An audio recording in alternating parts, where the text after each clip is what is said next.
now the West actively reinforcing their military system, and I have especially I have a feelings that okay, West supporting Ukraine, but a little bit they gave us a little bit ammunition because they need time to provide their own ammunition for their protection. What do you think about that? Do you agree? Well, I think, yes, certainly the West is not ready for a major war. The West has no concept of a major war.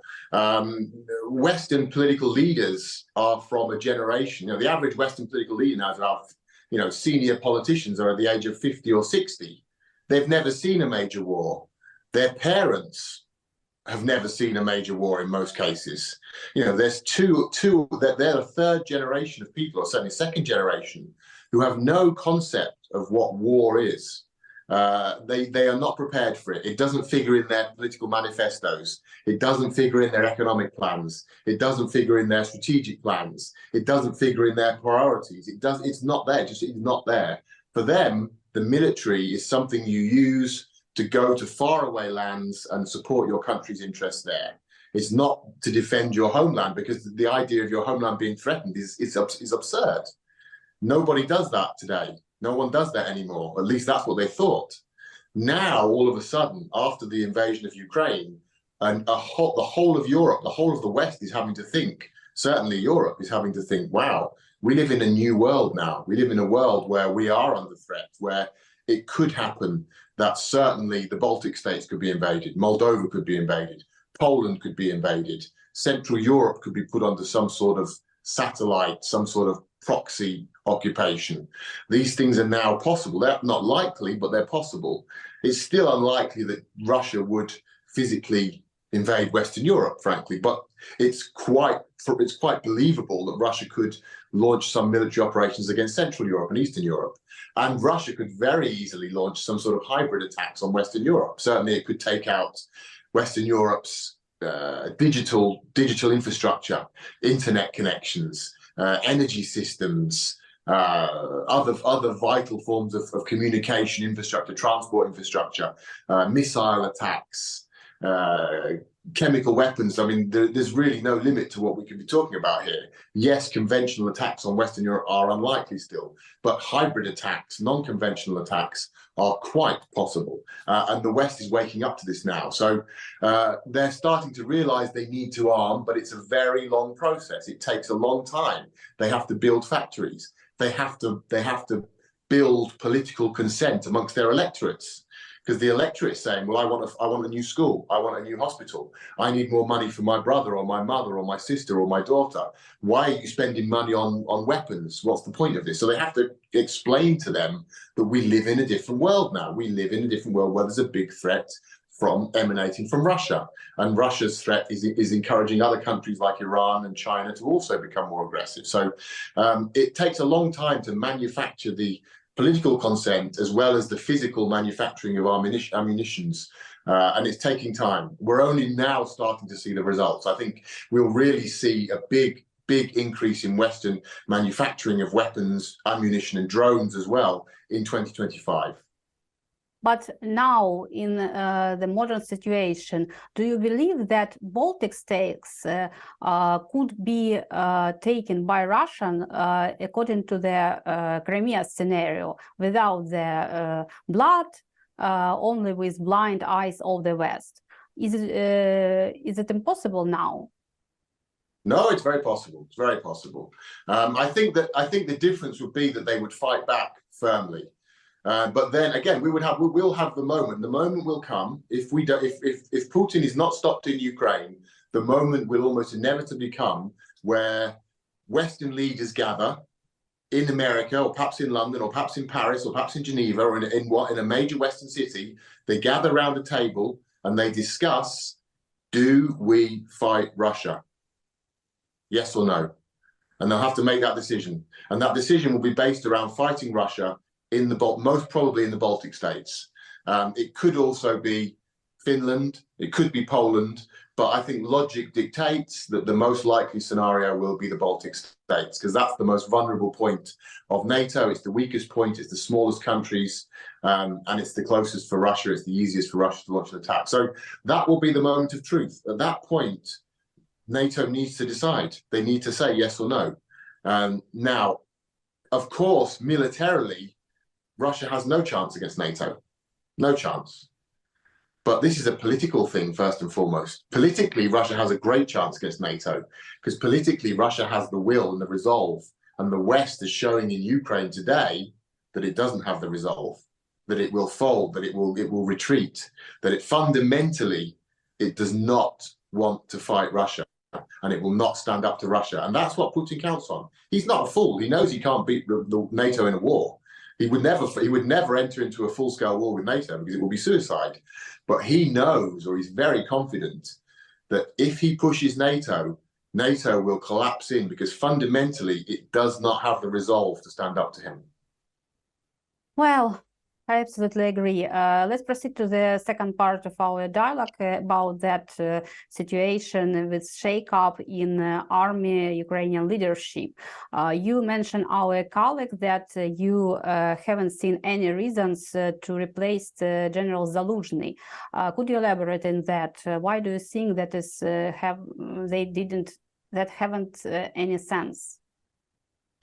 Well, I perhaps not any reason would be an exaggeration, but I don't think there's any obvious reasons why from a purely military point of view, why he should be removed. I think his handling of the war has been broadly extremely good. He's been highly commended by those within the military in Ukraine who work with him and under him, who've said that who've given his leadership very high marks. Ukraine's international partners have also been very generous in their praise of Zaluzhny's leadership. So I think, of course, we look at the counter-offensive last year, we look at the failure to make any breakthroughs, the disappointment there that caused. Whenever a military operation is not successful, there's always going to be a lot of blame to share around. Zaluzhny is the commander-in-chief. Of course, he must take a lot of the blame for that. But I think that fundamentally, most people looking at there, most objective observers looking at that will say, yes, mistakes were made here, mistakes were made there, but Ukraine simply did not have the resources, were not provided with the tools by the country's Western partners to achieve the objectives they sought to achieve. So although Zaluzhny is certainly not without blame, there are other factors here that played a bigger role. So I think there's no obvious reason why you would want to remove him from his position on purely military terms. However, it was becoming increasingly clear in recent months that there was a clash. There were tensions between Zaluzhny and the presidential office. Now we can debate why that was, what the root of those problems were. Was it that Zelensky was jealous? Was it that he saw Zaluzhny as a threat? Was he angry because Zaluzhny was making statements in the international media that were not sanctioned and that were contrary to his own positions? Now, there may be a lot of different factors. They may have all been factors. But I think if you break it down, at the end of the day, Zelensky is the president. He is the supreme commander. He needs to have a commander-in-chief who he can trust 100%, and it seems that trust was starting to break down. There was clearly issues there. So I think that perhaps in that sense it's inevitable that they needed to make a switch.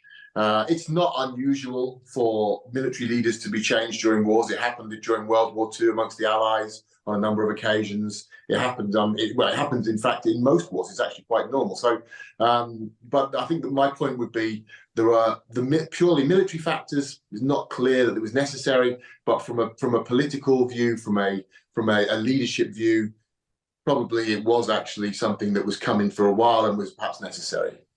And according to the polls conducted this week in the presidential election in Ukraine were to be held today, Valery Zaluzhny would get 38% of voters and Zelensky 16% of voters. And my question is, what do you think about that General Zaluzhny harbors political ambitions. Does he have these political ambitions in reality? How do you think? Personally, I'm not convinced. I think that it's a kind of myth that's been created by people, and everyone's just kind of accepted that he must have these ambitions. I've seen no evidence of this. He is a career military man. I think he's certainly a patriot. I think he's deeply committed to Ukraine. He's deeply committed to service. But I see no particular indication that he'd like to enter the world of politics, which is very different to the military world. It's not a world that he's familiar with. It's not a world that he would necessarily feel comfortable in. I don't think that's on the cards. I think that there are other political forces who are looking to use him as a figurehead, who understand that he's a very, very popular figure, and they can use him in order to promote their own interests and their own challenge to Zelensky. And perhaps that's what Zelensky and perhaps Zelensky's team were most concerned about. But I don't think there's any particular indications from Zaluzhny's side that he's interested in politics. I think simply he is a very good professional general. He led the country at a time of great crisis very successfully. He achieved a high degree of international renown. And people respect that. People have great gratitude to him personally and great respect for what he achieved. But I think if he did enter into politics, this sort of universal praise that he enjoys now would very quickly disappear. He would very quickly be criticized, as everybody in Ukrainian politics is. Ukrainian politics is a cycle of heroes whose popularity collapses within months usually. You know, if you remember, Poroshenko won the first round of the elections in 2014 with a record score. You know, within months, everybody was attacking him. Zelensky was the great hero. Within months, everyone was attacking him. Yushchenko was the same story in 2004-5. I'm sure the same cycle would happen with Zaluzhny. I mean, that's the nature of Ukrainian politics. And it's not necessarily a bad thing. I don't think we should be in love with our politicians, and I think we should be very skeptical of anyone who wants to be a political leader. And I'm sure that Zaluzhny would be no exception. And what is your stance on Syrsky? Because he seems to be the very tough man, the very tough approaches, and Politico named him Butcher, even because of his style. He tried to help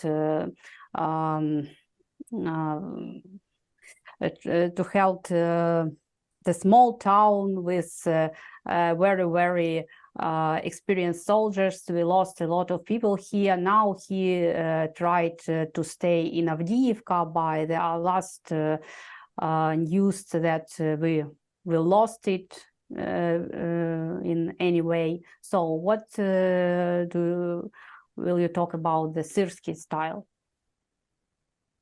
Well, I think that Syrsky has a much tougher reputation. He's not nearly as popular as Zaluzhny. Zaluzhny was seen as a very sympathetic figure. You know, he was a man who did like to post, you know, selfies online and, you know, cute little pictures of him with stars and him posing with Baby Yoda and things like this, you know, fun stuff. Syrsky is a much tougher, more austere figure. But frankly, you know, military leaders are not supposed to be popular. They're not supposed to be, you know, social media influencers. They're supposed to be tough guys making life or death decisions. So, you know, I'm not convinced by these attempts to portray Syrsky as some kind of a, you know, inhumane butcher who's just throwing away Ukrainian soldiers' lives. I think, you know, that generals have to make tough decisions. They have to hold the front. They have to win battles. They know the cost of doing so. He's a frontline general. He travels to the front line a lot. He knows about what it means to be in tough battles. He has been on the front lines of Ukraine's fight against Russia since 2014 for 10 years now. So he is one of the most senior commanders in the country, in the Ukrainian military. So I think his appointment is a logical appointment. I think it's a sensible appointment.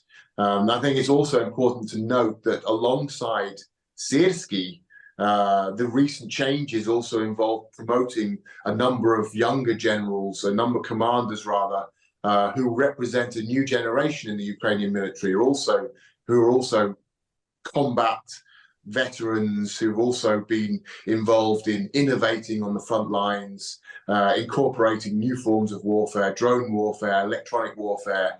And these people are now being given more senior positions. So we're seeing some of the older Soviet style thinking being sort of pushed out and the younger guys coming through.